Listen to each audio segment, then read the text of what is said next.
ಇಲ್ಲಿ ನೆಕ್ಸ್ಟ್ ಟಿಪ್ಪಲ್ಲಿ ನಾನೀಗ ಈ ರೀತಿ ಬೆಲ್ಲನ ತೊಗೊಂಡಿದ್ದೀನಿ. ಇದನ್ನು ನಾವು ಚಿಟ್ಟೆ ಬೆಲ್ಲ ಅಥವಾ ಸಣ್ಣ ಅಚ್ಚು ಬೆಲ್ಲ ಅಂತ ಕರಿತೀವಿ.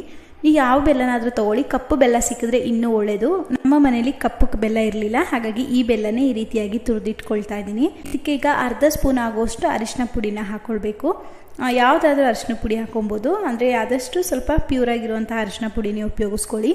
ನಂತರ ಇದಕ್ಕೆ ಒಂದು ಕರ್ಪೂರನ ಈ ರೀತಿಯಾಗಿ ಪುಡಿ ಮಾಡಿ ಹಾಕ್ಕೊಳ್ತಾ ಇದ್ದೀನಿ. ನೆನ್ಪಿಟ್ಕೊಳ್ಳಿ, ಪಚ್ಚ ಕರ್ಪೂರ ಬೇರೆ, ಪೂಜೆ ಕರ್ಪೂರ ಬೇರೆ. ನಾನಿಲ್ಲಿ ಪೂಜೆಗೆ ಉಪಯೋಗಿಸುವಂತಹ ಕರ್ಪೂರನ ಸೇರಿಸ್ಕೊಂಡಿದ್ದೀನಿ. ನಂತರ ಒಂದು 3 ಡ್ರಾಪ್ ಆಗುವಷ್ಟು ನಿಂಬೆಹಣ್ಣಿನ ರಸನ ಸೇರಿಸ್ಕೊಂಡು ಸ್ವಲ್ಪ ನೀರನ್ನು ಸೇರಿಸಿ ಈ ರೀತಿಯಾಗಿ ಇದನ್ನು ಸ್ವಲ್ಪ ತೆಳುವಾಗಿ ಮಿಕ್ಸ್ ಮಾಡ್ಕೊಬೇಕು. ಈ ರೀತಿ ಒಂದು ಬಟ್ಟೆನ ಅದ್ರ ಮೇಲ್ಗಡೆ ಇಟ್ಟು ಸ್ವಲ್ಪ ಬಿಸಿ ಮಾಡ್ಕೊಳ್ಳಿ.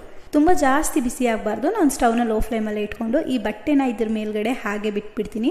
ಆಗ ಸ್ವಲ್ಪ ಬಿಸಿಯಾಗಿಯೇ ಇರುತ್ತೆ ಬಟ್ಟೆ. ಈಗ ವಯಸ್ಸಾಗಿರೋರು ಇರ್ಬೋದು ಅಥವಾ ಏಜ್ ಇರೋರು ಇರ್ಬೋದು, ಯಾರಾದರೂ ಆಗಿರ್ಬೋದು. ಈಗ ಕಾಲು ನೋವು ಅನ್ನೋದು ಎಲ್ಲರಿಗೂ ಕಾಮನ್ ಆಗಿಬಿಟ್ಟಿದೆ.